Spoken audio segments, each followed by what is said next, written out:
Hello साथियों, तो जैसा कि आप सभी को पता चल ही गया हो कि एसएससी जीडी 2021 वाली न्यू वैकेंसी आ चुकी है।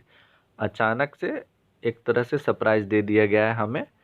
तो इस वीडियो में मैं आप सभी को एसएससी जीडी के नोटिफिकेशन में क्या क्या लिखा हुआ है आज मैं कंप्लीट इन्फॉर्मेशन देने वाला हूं। जैसे कि कितने पद हैं, क्वालिफिकेशन क्या होने वाली है, एज कितना से कितना, और एज रिलैक्सेशन अगर एज ज़्यादा हो गया तो एससी एसटी का एज रिलैक्सेशन क्या होने वाला है, और फॉर्म की डेट क्या रहने वाली है, हाइट कितना मांगा है, और रनिंग कितना करवाया जाएगा, और एग्ज़ाम डिटेल्स कितने कितने मार्क्स के कौन कौन से सब्जेक्ट के एग्ज़ाम लिए जाएंगे, इस बार नेगेटिव मार्किंग है या नहीं, ये सारे डिटेल्स मैं आप सभी को आज बताने वाला हूँ। तो चलिए बिना देरी किए वीडियो को स्टार्ट करते हैं। तो सबसे पहले मैं आप सभी को दिखा दूँ वैकेंसी डिटेल्स। तो दोस्तों, टोटल वैकेंसी इस बार बहुत ज़्यादा कम है।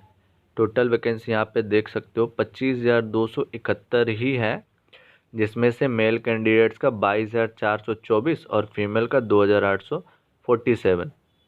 यहाँ पे आप देख सकते हो किस फोर्स में कितनी वैकेंसी है।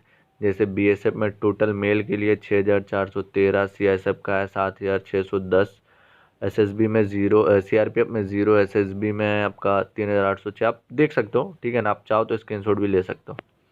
पर एक चीज़ आप लोगों ने यहाँ पे नोटिस किया होगा कि सीआरपीएफ की वैकेंसी में 0 लिखा हुआ है, मेल में भी और फीमेल में भी, जबकि पैरामिलिट्री फोर्स में सीआरपीएफ सबसे बड़ा फोर्स है।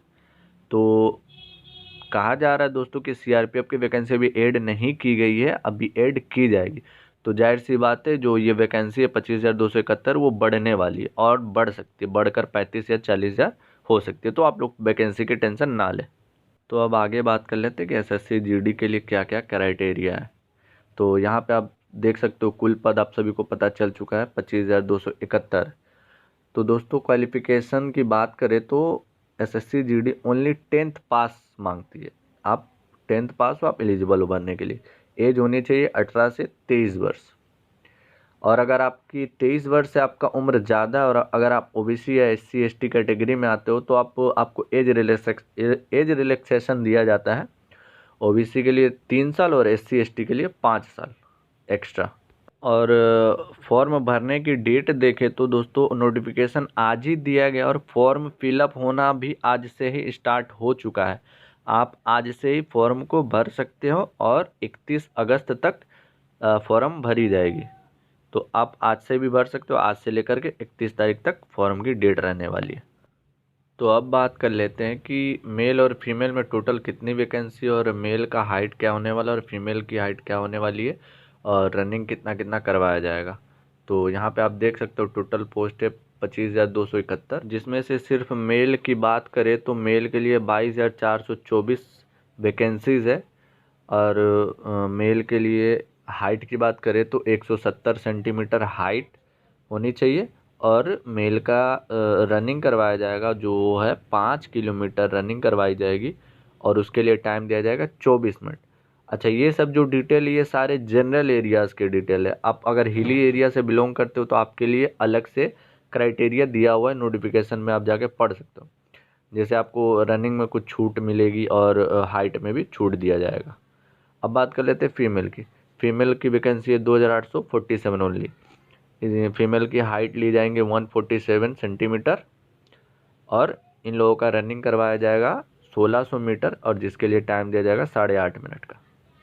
तो आई होप आप सभी को कुछ क्लियर हुआ होगा। अब बात कर लेते हैं एग्ज़ाम डिटेल्स के बारे में।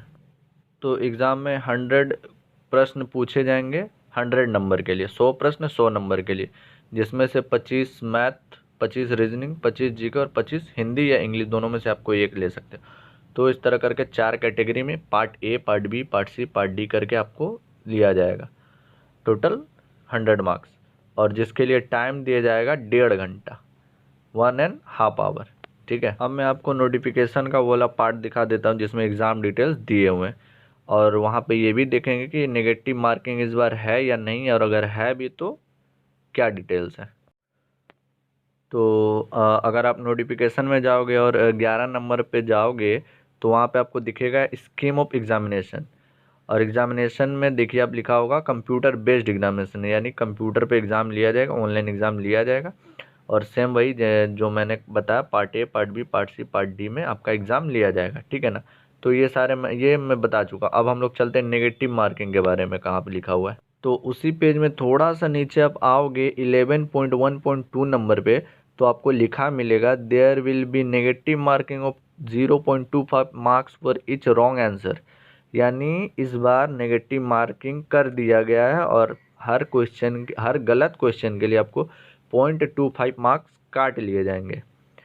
तो ध्यान रखें, इस बार से नेगेटिव मार्किंग सिस्टम लगा दिया गया है। 2018 वाले में ये सिस्टम नहीं था, इस बार से नेगेटिव मार्किंग भी रहने वाला है। तो ये सब आपको ध्यान देना है एग्ज़ाम के समय, एग्ज़ाम क्वेश्चन अटेम्प्ट करते समय ये ध्यान रखना है कि नेगेटिव मार्किंग भी है। तो आपको जो आंसर आए उसी को आंसर करना है, बाकी रॉन्ग आंसर नहीं करना।